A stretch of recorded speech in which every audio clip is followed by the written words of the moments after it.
Can you If fix if it? it's, I don't know. Let's see. I think I might be able to. Uh, I tried it's it. going to send you a prompt. There There it it There you is. is. go. Awesome. Perfect. You do have a beautiful background there. What picture is that, Alfred? Oh God. Yeah, this is a picture. I used to own an art gallery before I got into real estate, and that's No one way. that I had. Yeah, I loved it, and so it was That's cool. awesome. Yeah. That is awesome. Good stuff. All right. So, an intro to everybody who's joining us right now. Alfred is an agent who works with Royal Page, your realty community. Um, Alfred, tell us a little bit about yourself. I mean, how long you've been in real estate now? Like, how many years? It's been a few years, I think, Oh right? yeah, I got licensed in 2011 and started practicing early 2012. Okay. And it's yeah, so I've been an So it's agent locator guy since day one. Yeah, no, Yeah. that's awesome. So it's been long enough now. Now, guys, today's topic is not going to be about door knocking. It's not going to be about cold calling. We want to talk about internet lead generation, and we want to give you guys an idea of what internet leads are like in a general sense, and then also what internet leads have been like over the last little while since the pandemic started, to give you guys some kind of sense on, what can you expect from internet leads. So just so you know, an internet lead is not really a direct cold call. The best way that I can explain internet leads is that they have an interest in looking to buy a property. We just don't know when. Because if you can imagine, an internet lead right now off of Google, they've gone to Google and searched for, let's say, homes for sale in whatever area they're looking for, and they've gone onto your site, and on your site end up registering because they have to register in order for them to continue browsing through listings. So again, that lead that comes in is not necessarily saying, picking up their hand, hey, Alfred, give me a call, I want to buy a property. They're registering because they have to, but at least we know that they have an intent that looking for properties. Now, that intent could be curiosity. It could be that they truly want to buy in the next little while. It could be, when you look at the most of the internet leads in a general sense, though, most of them are at the very beginning stage of the buying process. If you really think about it, what the heck is somebody going on Google searching for homes for sale for whatever area? Um, Typically, it's individuals who are at the very beginning stage of that process looking to buy something, or really even maybe curious about what's happening in the market. So, what I'd love to do, Alfred, Yeah. is kind of ask you some questions. Shoot. Yeah. I know that in 2020 so far, you've done 10 deals. Those deals were solidified prior to the pandemic. Correct. You also have some clients that you are taking out to show properties, and there's certain things that you're taking as precautionary measures to ensure the safety of you, as well as the client, as well as the properties you're visiting. So we'll talk a little bit about that, and then talk. We'll get some questions from clients as well, and we'll get to answer them. For those of you that want to ask questions, the best thing to do would be click on the Q&A on the Zoom chat, and then ask your question there, because we'll be able to see it under the Q&A. It's going to be a lot easier that way. So, the first question that I have for you, Alfred, Yeah. is going to be in a general sense, when it comes to the leads you're getting right now. Yeah. What have they been like? So, if we're talking like the month of April, um, we're in the 23rd of April. Are you getting more leads now, less leads, and what are they like to communicate with when you're actually talking to them? Well, I'm getting more leads now than I've ever gotten in any period since I've been doing online leads. And my budget hasn't changed; it's been the Right. same. But what's happening is most likely that the cost. There's two reasons I think is the cost per click has dropped, so it's Okay. giving more people are clicking with the same amount of budget, so I'm getting more leads. And two, which is I think is the most important reason, is I think people just want to talk to someone new that's not in their family, right? Like they just want to be able to, oh my God, I'm going to talk to someone now. That's not my wife, that's not my child, right? Because they've been in self isolation, that they just need to talk to someone. So, and they're talking about real estate, which is never a That's bad. interesting. Yeah. Yeah, so that's interesting. That's an interesting observation. Is that, I mean, the fact that we've been spending, and we have to understand, we are working, so we may be communicating with other people more often, but the for the last 2-3 weeks, the people that are at home that are really not going out, they've been communicating with their friends and family that are very close, and really outside of that, they haven't had many communications. Right. Now, they have an interest in real estate because they've gone onto a website on Google to search for a home for sale, and then they end up talking to Alfred, which is, a real estate agent, so they can create a little bit of different perspective. I lost you again. I don't know where you went. Hold on, I can't see my screen. Can you see us now? Let me go back. There you are. Okay, you're back. Yeah, no worries. Yeah.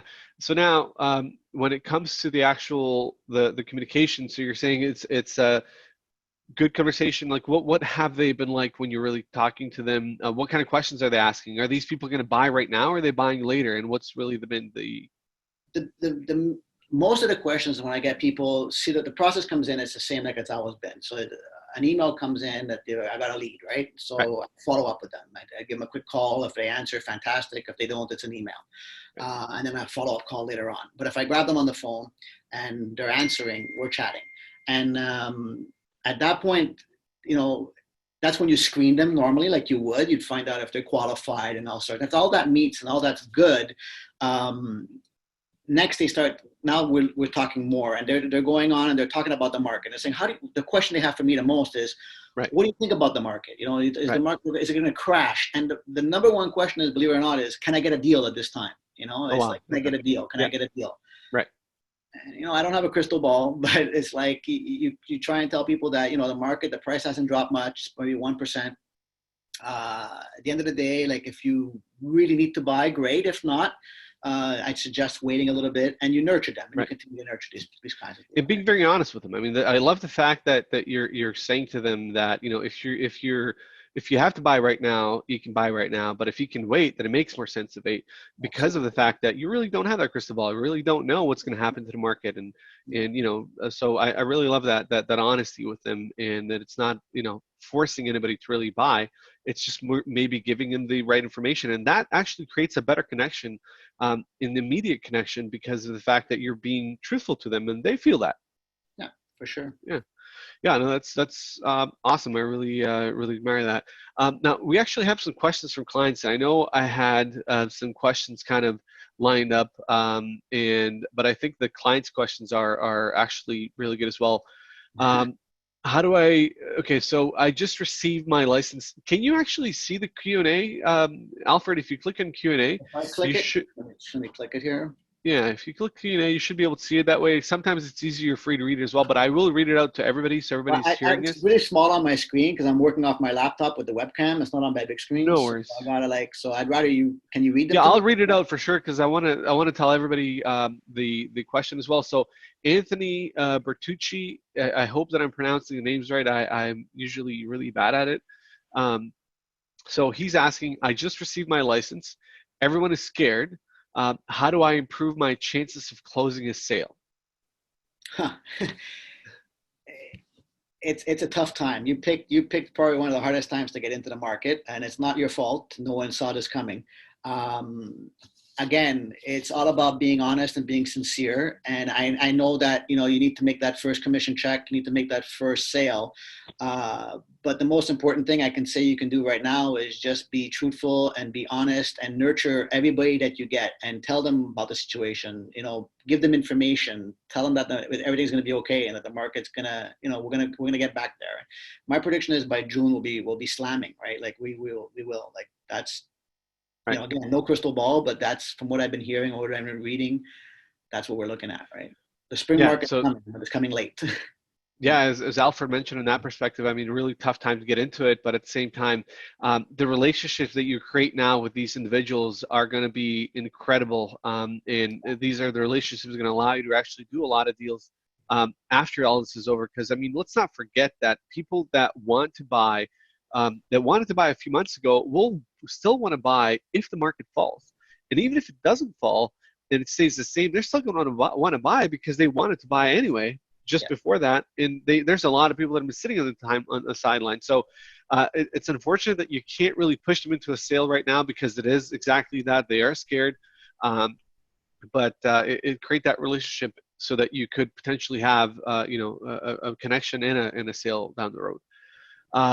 From Jonathan Paulson, question is, what is your monthly budget? Okay. This whole thing started when I increased my budget. And I used to be that agent locator guy who did a lot of Sphere and a lot of referrals. I didn't really do much web. I did web since the beginning, but my budget wasn't very strong. My budget was What was your budget at that time? It was about $300, $300 a month, which, okay. At the end of the day on Google Ads, it's not much. Yeah. I increased that to 1,000, and it's literally giving me a deal a month because that's what the numbers are telling me. Ado can speak about that, right? Like it's basically there's actual statistics out there that show that is it $1,017 you spend is one lead, Ado? Or? It really depends. So what typically happens when we look at the conversion rates of internet leads, the longer you're on it, the more or the less it's going to cost you per deal. So what I mean by that is when you get into internet lead generation for the very first year, let's say you convert at 1%. So meaning that out of 100 leads you get, you're going to get that one deal. So if the cost per lead is $10 a lead, then it means $1,000 is 100 leads. It's going to cost you one transaction for $1,000. That's like what you're seeing right now, for example. Yeah. However, what happens is when you get into your second year of lead generation, you're still going to generate those 100 leads a month. Let's say that you're generating. However, you also have leads from your previous year. So you should convert at least 1% of those leads that you got that year, but also at least 0.5% of the leads you got from the previous year, which means that you're reducing your cost per acquisition because you're not having to repay again for the leads you got for the first year. Those are leads you already have. You just got to follow up with them to get that conversion. So that's that transition. So now when you look at how many years does that transition go, we've had clients now for 9 years and they're converting leads that they got 8 years ago. So you're not going to, it's not a huge percent, but there's still people that are really wanting to buy as long as you follow up with them and create that relationship. So that's the best way that I can explain it. So, and it's hard to envision. Yeah, go ahead, Alfred. That's a good point because like from the 10 that you talked about, I think you mentioned it in the little bio there. Yeah. Even though I'm spending 1,000, I did 4 of those 10 were web leads. And it's not because they just all came last month. They basically, they were in my pipeline, right? So. Yeah, and that's, you're building up that pipeline. The longer you're on that internet lead generation, the longer you build that pipeline, and just follow up with your leads. Our system makes it so easy. It is ridiculous. I mean, I'll show you guys an example just so you can get a sense of, I'm going to log into an account and I'll share my screen for a quick second just to give you an idea. Let's do share here. I need to hide the leads. Okay, so hide the info. Share. You guys should be able to see my screen now. Yeah. Okay. So this is an account that has 5,783 leads inside of it. So what we can do with our system is I want to say, show me all the leads that have been recently active, meaning that these are leads that have gone back to your website to look at listings. And every day our system, when new listings come out, every day our system sends them those listings to their inbox, getting them back to your website. So I'm going to click on activity and say sort by last activity and show me the most recent first. So here is, this lead was active 2 minutes ago. They looked at 91 properties so far. This lead was active 9 minutes ago, 9 minutes ago. Now, if we look at this lead has been in the system since December 9th of 2018. Here's a lead that's been in the system from June 18th, 2017. So again, continuously coming back to the website because our system brings them back to the website. So that's an important thing to note, that your older leads will turn into a transaction. Just keep talking to them and then keep checking what it is that they're looking at so you can have a conversation with them about it. All right, so I'm going to stop sharing my screen there so we can go back to our camera. How do I stop share? Okay, now we can see each other again. Okay, so we've answered a question on the budget, answered live. Pepe, we have a question. I'm trying to call my leads. Don't know what you mean by that, Pepe. Maybe if you can reiterate your question, we can help try to answer it. What is your monthly spending on all these? There's several portions of it. Oh, there's several portions of that question? It's broken down into 3. But there's 2 questions that kind of go hand in hand with that. So one is asking, Alfred, when you are calling your leads, what's your success? Like, what do you say that ratio is of the people you actually speak to versus the people that never pick up? Because that's what Pepe is she's calling, but no one seems to answer. but you're having great conversations. So what do you think the percentage is on that? It's not much, but it's still there. So from the 100 leads, I would say I actually get to talk to about maybe like I'm not talking to just answer the phone. We start talking about real estate and they're interested in selling. I probably book about 7 appointments a month with the 100. Of the 7, I'm not closing all 7, but they're in my pipeline. They become what I call right now during the COVID crisis, where they're called an interested buyer, because they've registered, they've spoken to me, and they're saying all the right things. So they're interested enough to have an actual valid, not a conversation where it's like a quick conversation. They're having a valid conversation from that perspective, right?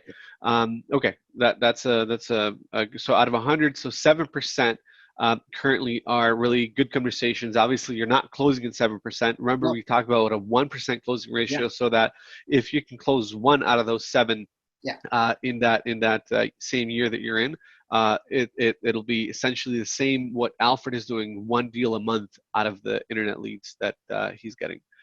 So Pepe, I hope that answers your question. So we'll mark some of those as answered. This is really another question. What's your monthly budget on lead generation? Is it through Facebook or Google? So Alfred is currently doing primarily Google. That's where most of his leads are coming. We are doing some Facebook stuff for him, but it is primarily Google. Now, I want to talk a little bit about, for those that are wondering whether it would be good to do Facebook or Google first. If you're doing actual lead generation, where let's say you have a limited budget to spend and you want to generate leads that are going to really help you convert them into deals, you're better off currently spending that money on Google than Facebook, primarily because of intent. So what do I mean by intent? By intent, I mean we have on Google, which is search, we have people that are searching for homes for sale in a given area. They're looking for a home for sale. Now, do we know they're going to buy right away? No, we don't know they're going to buy right away, but we know that they have an intent that they're actually searching for a home. Now, on Facebook, we have curiosity, because we're not advertising to people on Facebook that are searching for a home for sale. We're advertising to the general community in an area with an ad to get them to respond and react to get a list of properties for sale. Right, so we have curiosity compared to intent, and that's where sometimes the difference is. Now, your cost per lead on Facebook is going to be lower, but the quality of lead in a general sense is going to be a little bit higher in Google because of that intent. So I hope that answers your question. We do both Facebook and Google, and we typically tell a client, once you've capped out your Google, your search ad spend, you should then move towards Facebook so that you can generate leads, because you've really capped out how much you're spending on one side. So I hope that answers the question. This was a question by Dina Akilov, answered live.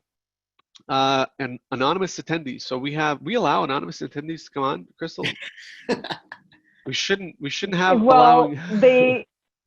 Well, I think it's just because they don't want to put their name. I don't know. I don't know why them to put your name. Putting their name in. Yeah, I'm not too sure how. They can put the name, first name anonymous, second name attendee. Yes, that is that's true. The question by this anonymous attendee is, what company are you using for lead generation? For lead generation, well, it's you guys. It's Agent Locator. Yeah, I'm a little surprised that they don't know that this is an Agent Locator chat. It's an Agent Locator webinar. We do it twice a week, but he uses Agent Locator as his lead gen company. So I hope that answers your question. All right, so next up, Jonathan Paulson. Also, what market are you in? So what market are you in currently, Alfred? In the Vaughan market, but that doesn't mean I'm only working the Vaughan market. My home base is Vaughan. I do a lot of my farming for my sales in Vaughan, but in buyers, if they're qualified, I'll take them around where I need to go to make that deal. Like I sold, of the 10 this year, I sold 1 in Angus, 1 in Alliston. I have a deal from Pickering, 1 from Toronto. I have a listing in Milton. So they're all over. You can see they're all over the place, but it's still a commission check, right? Of course. So for those that are when it comes to internet lead generation, what it really ends up happening is you could advertise that you're looking for leads in Toronto, let's say. Yeah. And when somebody's searching for a home for sale in Toronto, their Toronto might be Scarborough. Their Toronto might be Brampton. Their Toronto might be Mississauga. Alfred, you seem like you want to say something. Yeah, what I've noticed most is if I'm advertising for Toronto and I'm saying, they start off by saying Toronto, and then they give me with their budget information and what it is. Toronto's just not going to happen for you. So what happens normally at this point is if you still want to keep them on as a client, you have to make that decision. And the decision is normally you get in a car and you drive until the budget that you have, you can find a home within that budget, right? Sometimes if they're too far at that point and I've qualified them and I know that they're really hot, I won't be afraid to refer it out to an agent of that area. Like I'm not going to touch Hamilton. I'm not going to go that far. I'm not going to go to Whitby's almost like cutting it for me. Like Ajax, Pickering, Whitby is a little bit up there, right? Or Oshawa or something like that. So for sure. Awesome. Appreciate that. Bikram Buttar question. Now, days when you have a lead and try to follow up by calling, most of the lead, they don't pick up the call right away. What's the best way to follow up? So the question really, when I sum it up, is when you're calling most of your leads, they're not picking up right away. How are you following up with those? So before we answer that question, I just want to actually go back to the point where Alfred talked about out of 100 leads that he gets, 7 are good conversations. Yeah. So whether you get to that good conversation through the first phone call, what would actually be the ratio? Do you know how many phone calls, those 7 conversations that you had that are really good, did they happen from the first call, or did they happen for like the 3rd, 2nd, 4th, 5th call? Majority happened from the first call, because if it's not happening from the first call, they're not interested, right? You nurture them, you continue to call them a few times. After that, I just give up on them. If they haven't answered my email, if they haven't replied to any of my texts, if they haven't picked up any of my calls, they're done. I'm not going to waste my time. There's just too many things coming in, right? So makes sense. When you have too many leads coming in, the follow-up process may be too tedious for you to follow up with multiple times. The general answer to this question should be that you should be making at least 5 attempts to actually contact a lead before you really give up on the lead. But again, if you have too many leads coming in, again, it's better to concentrate. The idea is get through the leads as fast as you can to get to the few that are actually good. Yeah. And if you're spending a ton of time calling people that don't want to talk to you, you don't have the time to call the people that really want to talk to you. So, but if you have the time, if your budgets are lower, then you should be spending that time to call these leads and follow up with them properly. So 5 times before you give up. Our system has SMS as well, so shoot them an SMS message to try to get them to communicate. And also remember, even when you keep them in the system, even if you don't communicate with them, the system will continue sending them listings on a daily basis, and they actually have a chance to contact you back from the actual listing. So that's another key thing. And that's one thing that when you guys put that in there, that I found that incredible, because an email, people get so much. They get so much spam, so much, they just don't reply. A call, they see a number they don't know, they won't answer it. Or they'll say, don't call me at this time. But a text message, people, it's like a drug. People just want to respond to that text message, right? Like they love texting. So it's a great way to get in the door, Awesome. That's this is so Alfred, would it be safe to assume that you don't do any kind of email campaigns or email follow-ups with these leads? It's just strictly calling them and letting them get the listings? Or Agent Locator sets up an automatic campaign in a 7-day trial as soon as they register, so they get emails that are automatic. If I'm lucky enough to get through to them and communicate with them on our own, I stop that right away, because I don't want me having a conversation, them changing their criteria, them doing, and then still getting these random emails. Right. So that's when I set up a task and I follow up with them on my own, and I stop the campaign. So just as a really interesting part where we do have an automatic mechanism that has the ability to automatically stop your campaign. So let's say if you have that 7-day campaign, as soon as that lead goes into that made contact pipeline, it actually automatically stops the campaign coming below that, so that it doesn't send the messages by mistake. And that's something that we can automate for you as well, Alfred. Not sure if I didn't know that. I stop it on my own. It's not just an extra. No, it has the ability. There's stopping clauses. The system actually was set up. I'll show another quick example here, just so that some of these guys that are on the platform, or some of the guys that are, whether you're a existing client or not, you may not know this. I'll share my screen real quick again to show you what I mean. So this is one of the built into our platform, an automatic assignment campaign. So that means when a lead comes in, this is automatically assigned to the lead. So within 5 minutes of the lead coming in, the system sends out this SMS message. It'll say good morning, afternoon, or evening, whatever the case is. Thanks so much, blah, blah, blah. Now, if a lead was to respond to this SMS message, or if a lead calls you on your SMS number, our system automatically stops the next message from going out. So the next message goes out one day after, and it's a just checking SMS saying, hey, John, I sent you some property listings in your email. Is your email blah, blah, blah. Now, we don't want that message going out because I've actually had a conversation. Right. So what happens here is that if the lead is in that main contact pipeline, it will not send the rest of those messages. So that's something that is good for everybody to know. All right, so we got lots of questions. I don't want to take a ton of your time. Alfred, I'll go through more of these. So another question by the anonymous. I don't know if this is the same anonymous or a different anonymous. What are you where are you advertising online? So it's Google primarily. It's Google Ads.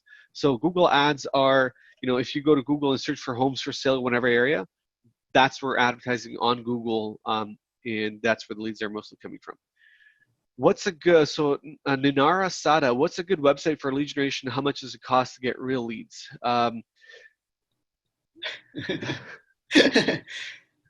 Agent Locator, so let me, here, I'll go on, I'll share my screen one more time for a quick second. You guys are on the Agent Locator webinar, and we really got to do a better job of advertising our webinar. Yeah, and people think they're talking to me here. It's like, I know, this is, we should tell them more that, okay, agentlocator.ca is the website. The system costs $158.95 a month. That includes us doing management for you on Google. So if you spend, let's say, $250 a month on Google, you pay us $158.95 a month. That's your complete cost of your entire system. It includes everything that you need. It includes the SMS system that's inside, the dialing system, and pretty much everything you need. So that is the cost, and I hope that answers the question. Anybody that wants to get a demo, if you go to agentlocator.ca and click on this book a demo, submit that form, and we'll contact you and give you a live demonstration of what it is that we're talking about. We have no contract, so if you guys don't like internet leads, we don't want you to be paying for something that doesn't make sense for you.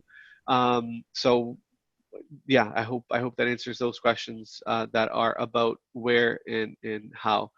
All right, you just say, but if you call now, no. Don't all call at the same time. Or what's good? Okay, I have a couple Facebook questions here. Okay. So Michael Taylor is asking, he's always hesitant to call a lead right away. He likes to give them a little bit of time on the site to see what they're looking at. Should he call right away or give time? Like, what's your approach, Alfred? I used to do that. I used to always, in the beginning, I was nervous. So I wouldn't call right away. I'd give them time. That would be my excuse, right? Let me just see what they're looking at, and when they click something they like or they book a showing, I'll reach out to them. It doesn't work.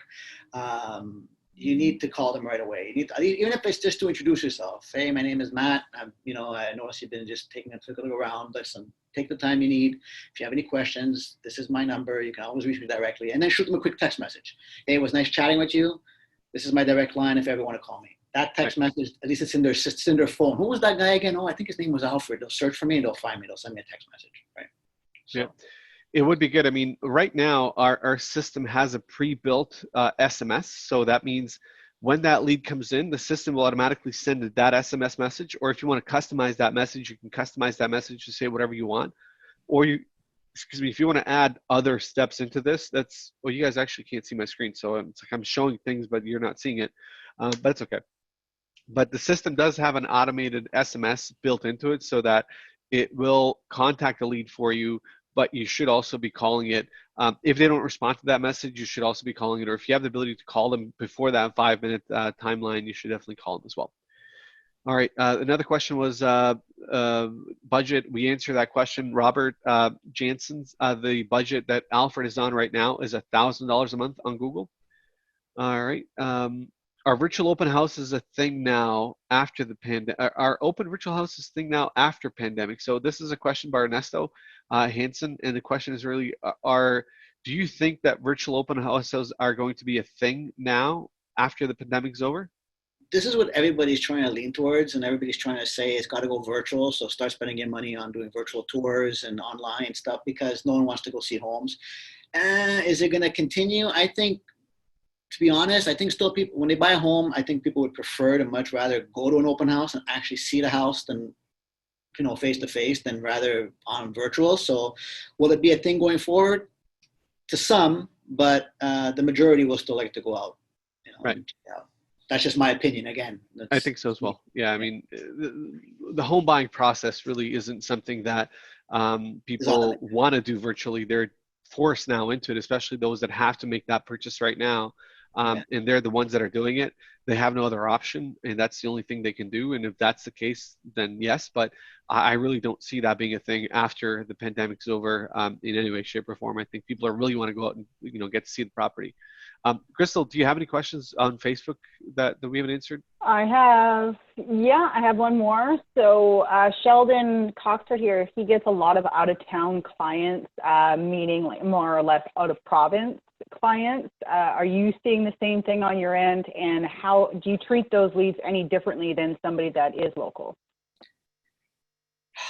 I used to get out-of-town prospects a lot when I was advertising pre-construction, but on the resale market, not that many, I would say, not at least on my end. I guess maybe they're not looking in Vaughan. I guess they're looking more in Toronto, and maybe in Toronto you're getting a lot more people coming from different provinces and such.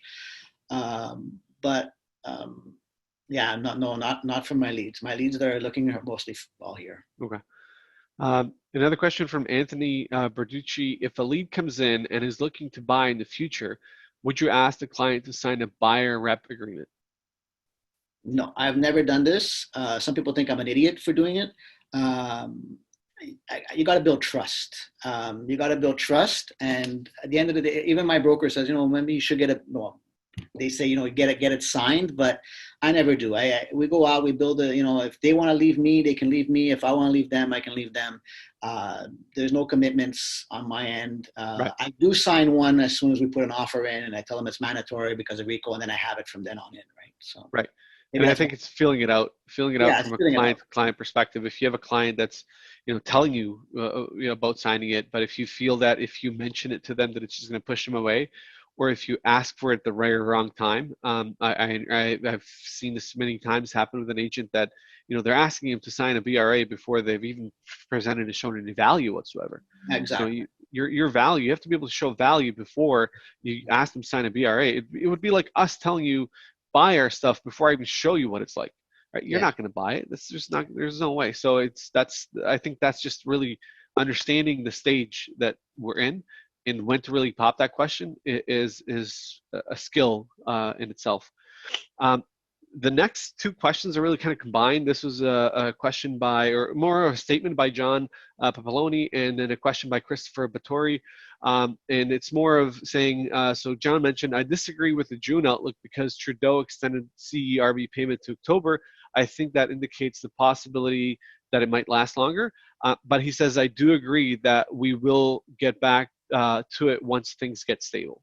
So that's just from that perspective, an outlook that, Trudeau, in terms of what he has said. Awesome. Anything else on your side, Crystal, that? Sorry, I had myself muted. No, just someone just asking a question about our pricing. Okay, so far. Awesome. Mary Circua.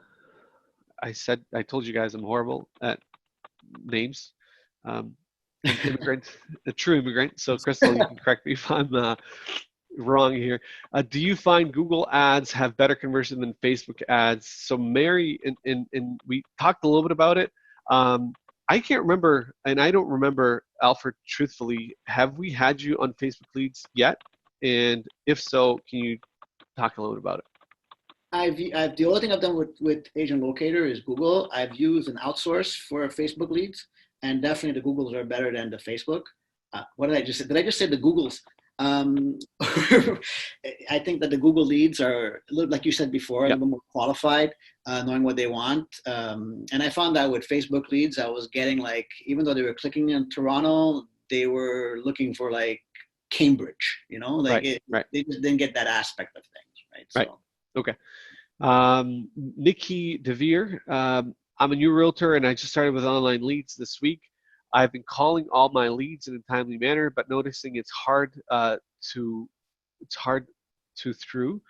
I guess it's hard to get through.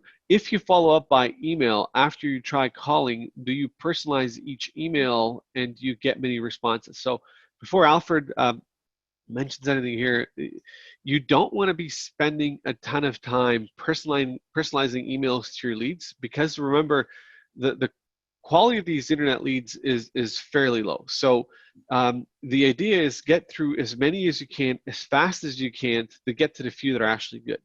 Now, I do have to mention that since Nikki is a brand new realtor, I'm guessing your budget is a little bit lower. So you may be spending, because you have that time right now, you may be spending more time on each lead individually to try to get through them and maybe get your quality up a little bit. And you could definitely try that if you have the time to do that. But Nikki, don't make it a habit.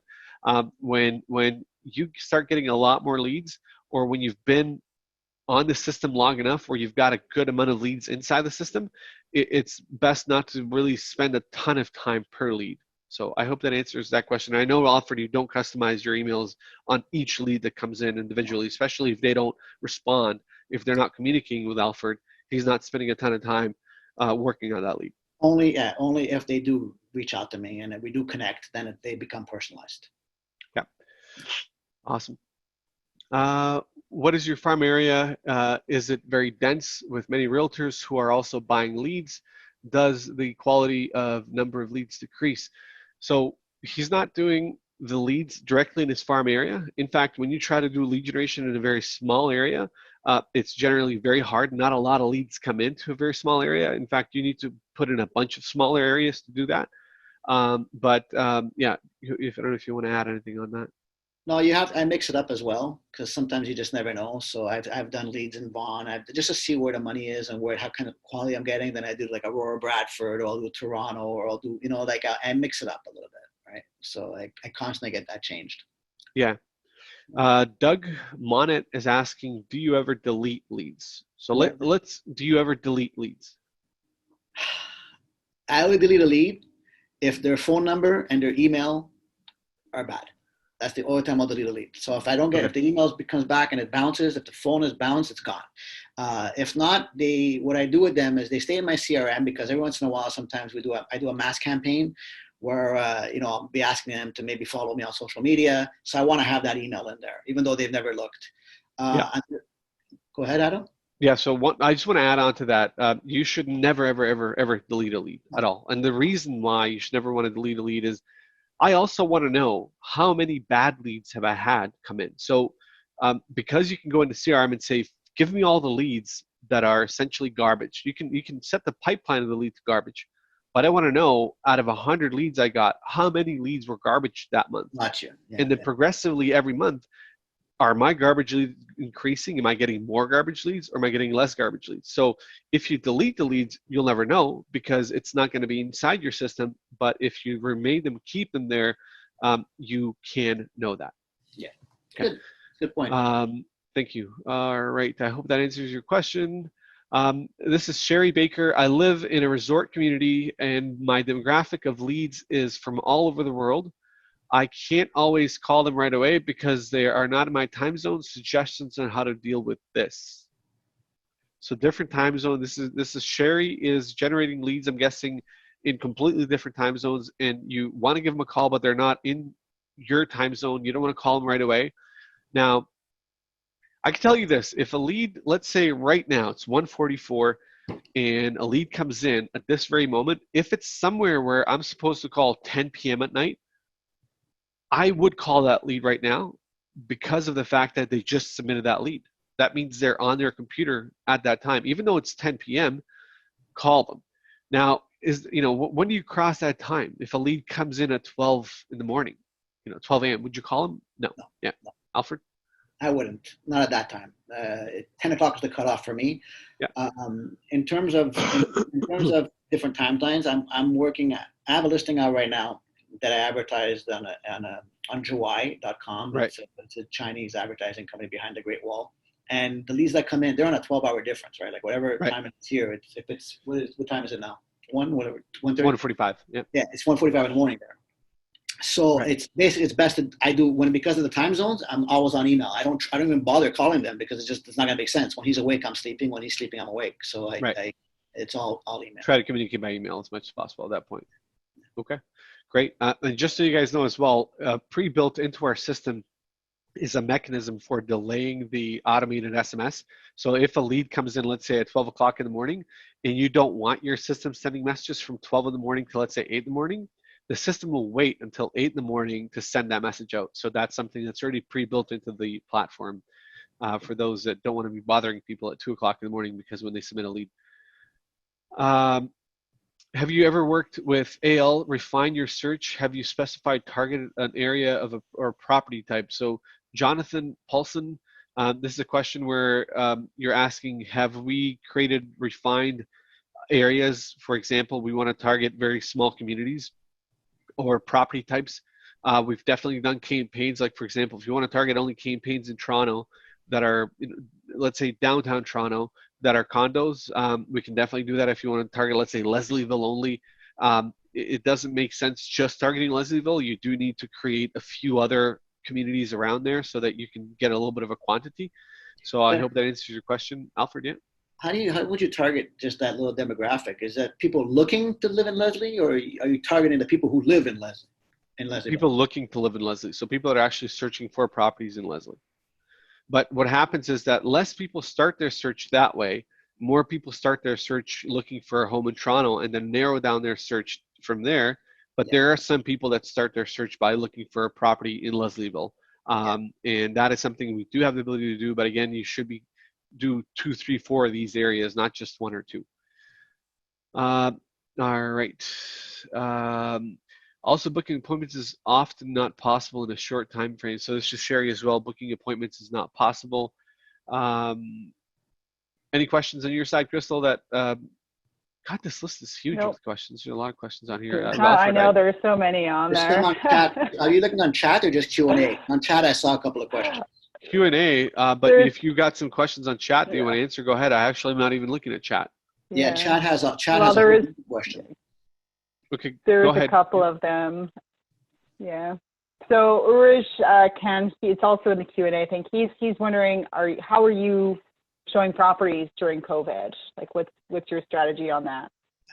Well, right now, to be completely honest, I have only one buyer who was pre-COVID that we're still showing houses to, and I have 2 rules, for people who want to see houses right now. It's one is, have they been out of they have to make sure they haven't been out of the country.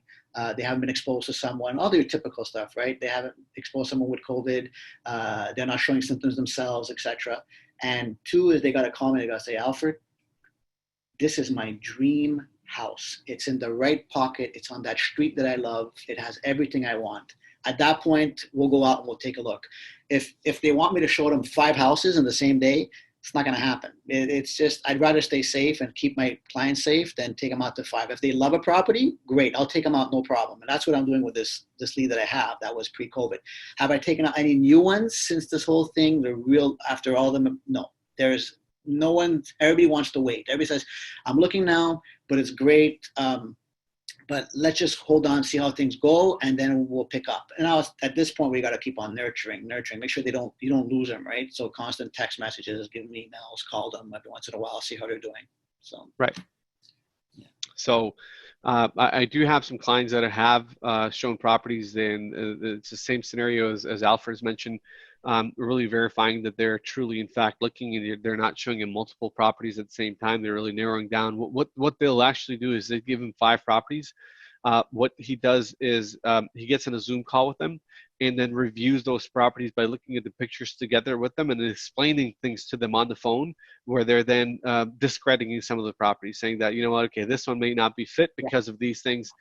So that's another thing that you can definitely do. Get on a Zoom call with them, or a Skype call, or Zoom is free right now, guys. So for those of you that want to utilize Zoom, I think 45 minutes is the session max. After 45 minutes, you basically have to cut it off and start it again. But you could use Zoom for free, really, to do a lot of that. And honestly, you can answer a lot of their questions through a Zoom call. It's you know, they don't necessarily need to see every property, and they could disqualify a lot of those properties when you do that with a Zoom call. All right. There's a couple of questions. Sorry, there's a couple of questions I could answer that are kind of combined. So leads that are unresponsive, but let's say they are still opening listings all the time, but you can never seem to get a hold of them. How would you try to get a hold of them? Are you leaving voice messages? Are you sending text? Or are you just kind of leaving that lead, just kind of ignoring them because they're ignoring you back? Well, like Adel mentioned earlier, 3 to 5 times. Sometimes I'm at 3, sometimes I take it to 5, depending, the time I was calling at. And if they don't respond, they're not going to. You can try, you can keep them, you can continue to market to them, you can continue the system. If they came in through Google and they looked, they're probably on an automatic, the system is sending them emails in the background for listings. So they're looking at that. And then if maybe, if you notice later on when you're going through your active leads and you see that they're on and they're searching, they've been on recently, you can try again at that time, sign them, picking up the phone since they're online. If you catch them online, see if they pick up. Yeah, you can do it, but I wouldn't waste too much time in the beginning. So you just have to move on. You have to continue going to the next lead.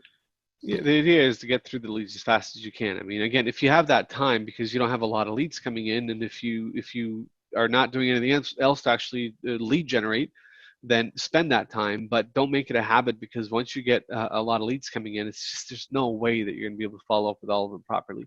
And I'm going to that now because of COVID. At this time now, the pipeline's bigger than it's ever been before. It's because leads are coming in and now I'm talking to them, but I'm not taking them out. So are they becoming hot leads to me? Do I know if they're serious? I have to take it for granted that they are a serious buyer. So I got to continue to nurture them. I got to continue to call them and text them.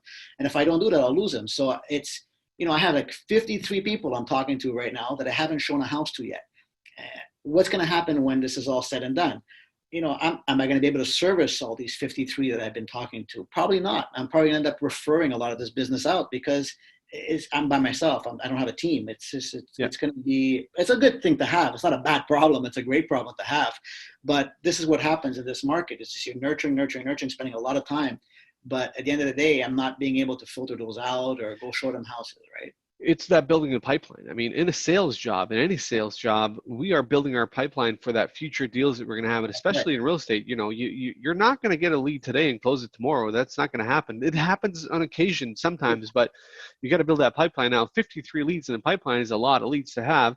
And there's no way that Alfred is going to be able to handle all those 53 leads. And honestly, build a team, man. I mean, that's your time to build a team and start getting some people on so that once that time comes around and you're capable, but don't not follow up with them. Help and answer their questions like he's been doing. And there was a question that said, for the $1,000 budget you have, how many leads are you getting per month for the $1,000 that you're spending?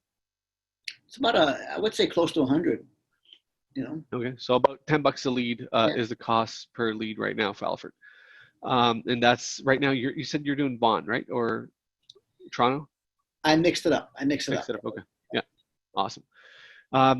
A lot of the questions that I'm going through here are kind of the same questions that we answered already. So it's not really different questions. They're just same questions formed in different ways. Unless there's something else that you guys see. Have you gone to chat yet? I haven't looked at chat all the way, but let's actually take let me go through some of the chat.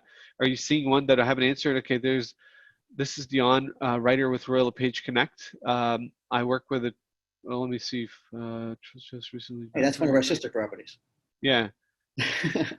Right. Someone worked for me a couple of years, helped the buying state recently. I hope that this is a public question. I'm going to read it out as it's here. So I think it's about a deal that fell through. I don't know exactly. This is Dion, writer with Witter, Dion Witter with Royal LePage Connect. I work with Trust. I work from trust as well, and recently backfired someone I worked with for a couple of years, and I helped them get to the buying stage. Recently went out with another agent and put through an offer with that person. She wanted to go out during the heights of COVID. We had discussed waiting, and still she went out with someone else.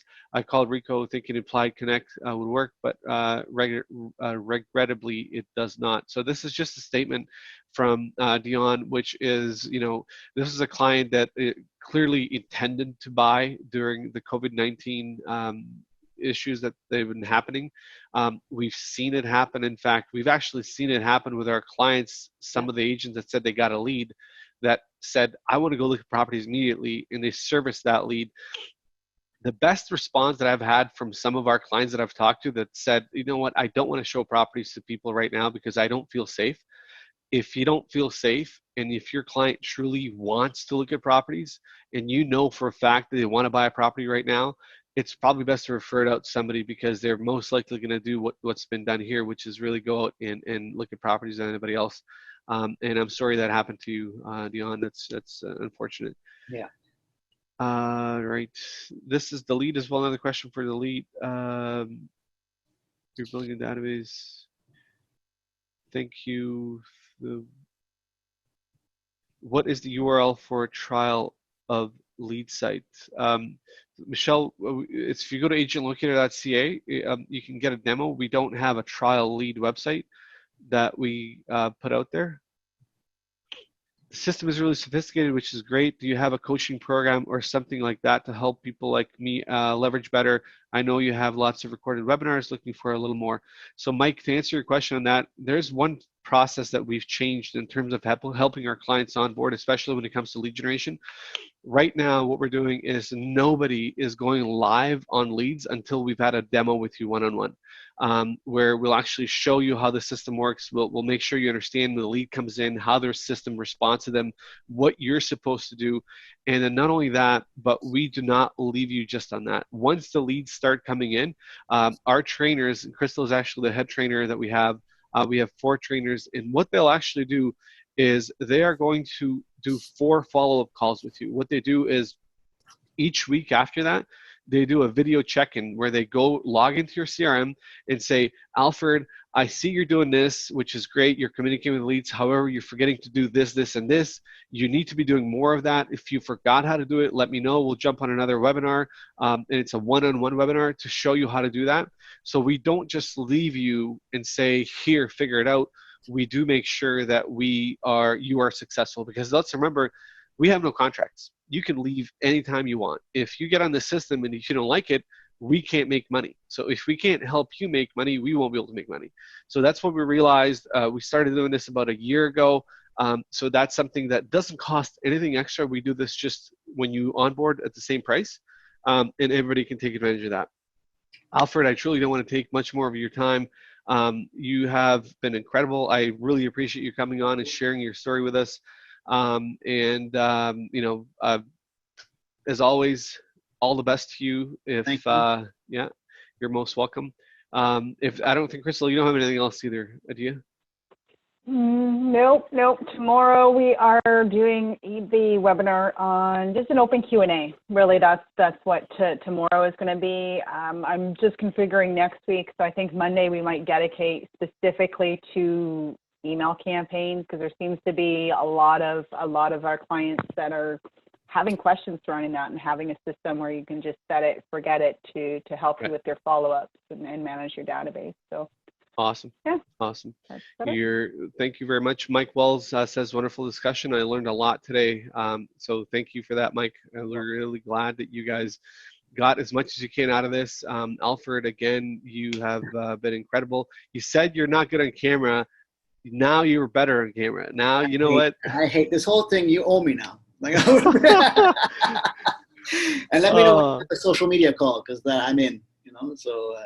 Yeah. Definitely. We're going to see Alfred now running his own webinars and lives. Not for me. Not for me. You got to get out there. I'm very reserved. I'm very quiet. I like to keep things to myself, and I'm doing this because you came through for me a lot, Ado, and I like to pay you back. So this is good. Well, I appreciate that. Thank you so much, Alfred. I really do. And to all of you, thank you for your time today. I really appreciate it. Wish you guys all the best, and we'll see you guys on Tuesday. Sounds good. Take care. All right. Thanks so much, guys. Bye.